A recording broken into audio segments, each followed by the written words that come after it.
में आपका हार्दिक स्वागत है। आज है हमारे बीच में युवा साथी अजय खटानिया जी।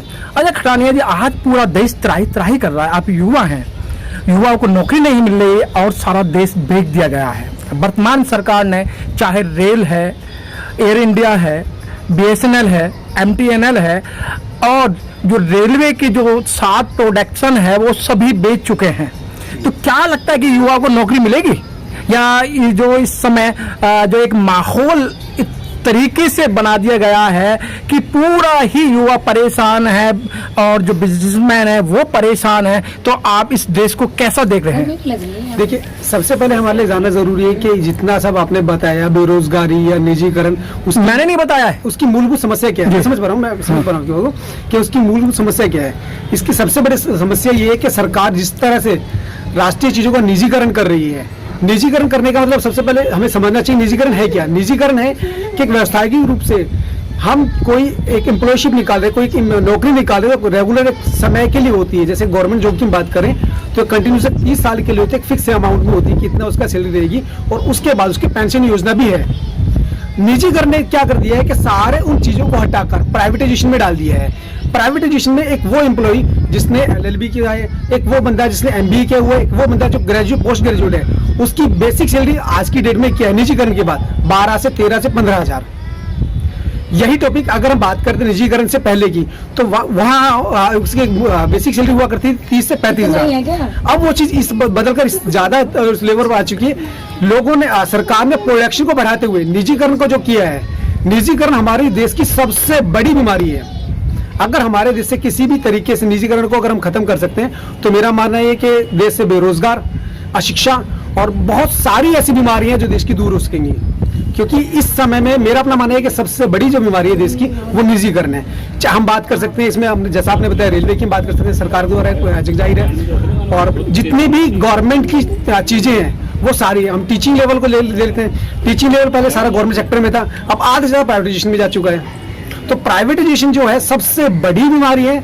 रेलवे बिक चुका, सारी चीजें बिक चुकी हैं। रेलवे बिक चुका है, अपना ट्रांसपोर्ट बिक चुका है। अभी आपने पेंशन की बात की थी, पेंशन 2004 से खत्म कर दी गई है। आए दिन 2004 से लेकर आए दिन धरने प्रदर्शन हो रहे हैं, लेकिन सरकार के कान पे कोई जू नहीं रेंग रही है।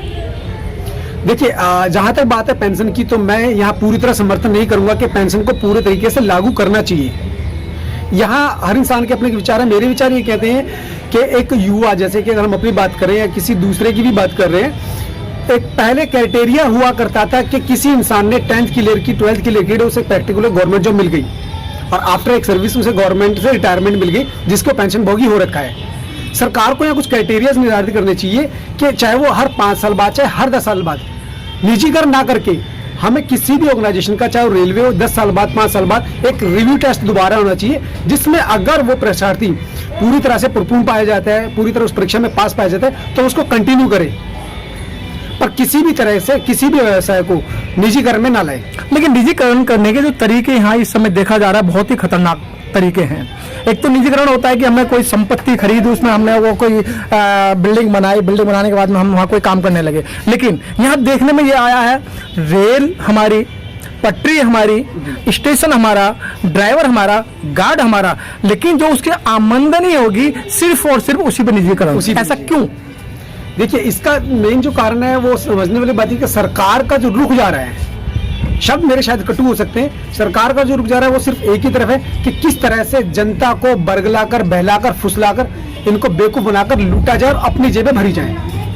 देखिए, एक तरफ क्या है कि पूरा लॉकडाउन है, पूरे भारतवर्ष के अंदर लॉकडाउन है और घर से बाहर नहीं निकल सकते हैं, 144 लगा रखी है। उसके बाद में सुप्रीम कोर्ट आए दिन दलित विरोधी, बहुजन विरोधी आए दिन निर्णय दे रही है, नए कानून निकाल रही है। देखिए, इसका कारण ये है कि जैसे पहले मनुवादी सभ्यता थी, उसके अनुसार जो जिस तरह के कानून लोगों में लागू किए जा रहे थे या पकड़ने वालों को बढ़ावा दिया जा रहा था, मेन चीजें सारी वही हैं। अब देखिए, लॉकडाउन की अगर हम बात करें, जब हम लॉकडाउन स्कूल नहीं खोल सकते, कॉलेज नहीं खोल सकते, दूसरे धर्म पर अपने ईद बाकी चीजें नहीं मना सकते, तो इसी लॉकडाउन की स्थिति में मुझे नहीं लगता कि क्या हमें राम मंदिर जैसी चीज का उद्घाटन करना चाहिए था।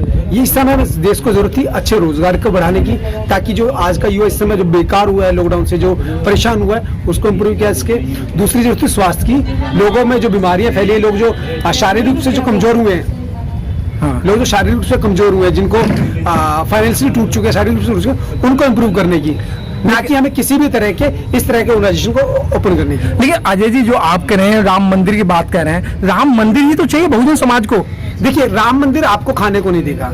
आस्था और शिक्षा दोनों में अंतर है। सबसे पहले हमें जानना चाहिए, हमें आस्था पर यकीन करना चाहिए। बिल्कुल, आस्था हमारे जीवन का मूलभूत है, हमें आस्था पर यकीन करना चाहिए। पर हमारे जीवन को जीने के लिए और आगे बढ़ाने के लिए दो चीज जरूरी है, शिक्षा और स्वास्थ्य जी।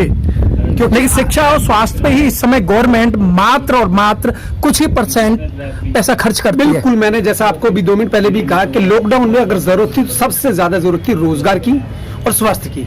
शिक्षा तो रोजगार के लिए इम्प्लीमेंट कर सकते हैं, पर इस समय जरूरत थी वो सिर्फ रोजगार की और स्वास्थ्य की। इन दोनों चीजों को हटाकर, इन चीजों का ध्यान भटकाकर हम दूसरी तरफ ले जा रहे हैं। अगर हमारे देश में लॉकडाउन की जरूरत थी और है भी, ऐसा नहीं है कि नहीं, इन सारी बीमारियों को देखते हुए, तो क्यों हमें बाकी सारी चीजें करें। अगर हम अजय जी, मैं रोकूंगा आपको। जिस तरह आपने मंदिर की बात कही और वहीं एक मस्जिद भी है जिसपे विवाद चला, जिसे बाबरी मस्जिद कहा जाता है, लेकिन वहाँ मंदिर का निर्माण, भूमि पूजन हो गया है, लेकिन दूसरी पार्टी कह रही है वहाँ मंदिर नहीं बनाएंगे, वहाँ मस्जिद नहीं बनाएंगे, कुछ वहाँ हॉस्पिटल बनाएंगे। तो हॉस्पिटल बनाने से आप कितने सहमत हैं? देखिए, मैं अगर जहाँ तक बात करूं को किसी भी इस तरह के संस्थान की जहाँ पर विवादित कोई भी निर्णय बाकी है, तो वहाँ मेरा मानना है कि वहाँ पर किसी भी तरह का मंदिर, मस्जिद या हॉस्पिटल के बजाय अगर कुछ शैक्षिक संस्थान खोला जाए तो वो ज्यादा अच्छा है। शैक्षणिक संस्थान से वही बात होती है और हॉस्पिटल से भी वही बात होती है कि वहाँ हॉस्पिटल के अंदर सरकारी गरीब गुरबा लोग जाएंगे, उनका इलाज होगा।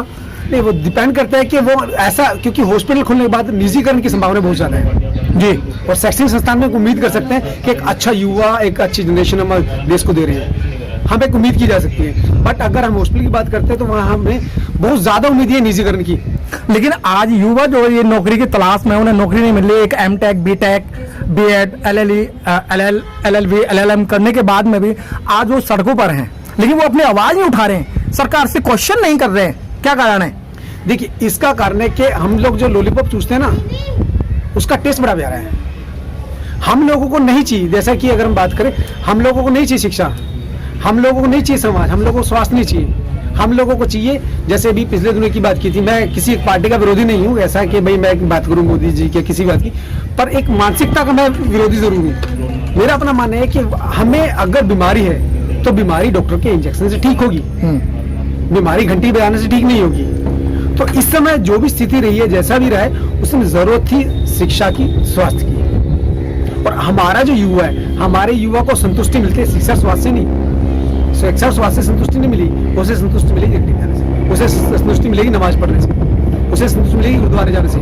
आस्था हमारा एक अलग विषय है। आस्था सिर्फ एक मन की भावना, पर अगर आस्था और अंधविश्वास, हमें अंतर को समझना पड़ेगा। आस्था और अंधविश्वास में अंतर क्या है। लेकिन अब मैं चलते चलते अजय जी, मेरा लास्ट क्वेश्चन है कि एक समय था कि डॉक्टर अंबेडकर का नाम सुना होगा जी।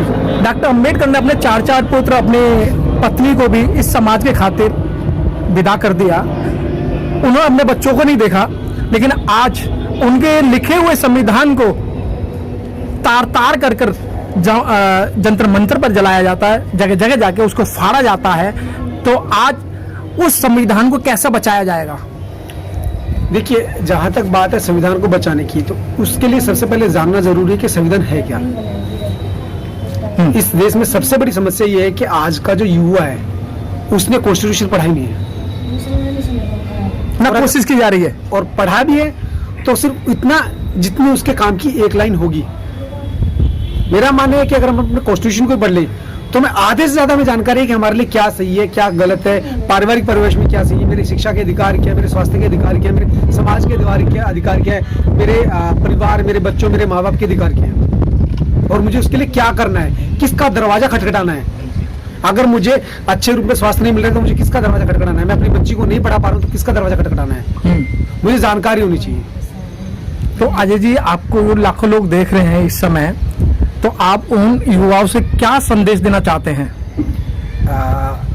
अगर बात देश को संदेश देने की बात है, और खासकर आज आज़ादी के जब हम स्वतंत्रता दिवस मना रहे हैं 74वां, तो सिर्फ मैं इतना ही कहूँगा कि आज का युवा पढ़ा लिखा है। अम्बेडकर जी की आपने बात की थी, उसी बात से मुझे याद आई कि पढ़ा लिखा और शिक्षित होना दोनों चीजें अलग है। आज का इंसान पढ़ा लिखा है, हमें शिक्षित होना पड़ेगा। शिक्षित का मतलब गुणा होना नहीं, शिक्षित का मतलब होना है कि किसी भी चीज को सुनकर समझकर press the bell icon on the YouTube app and never miss another update.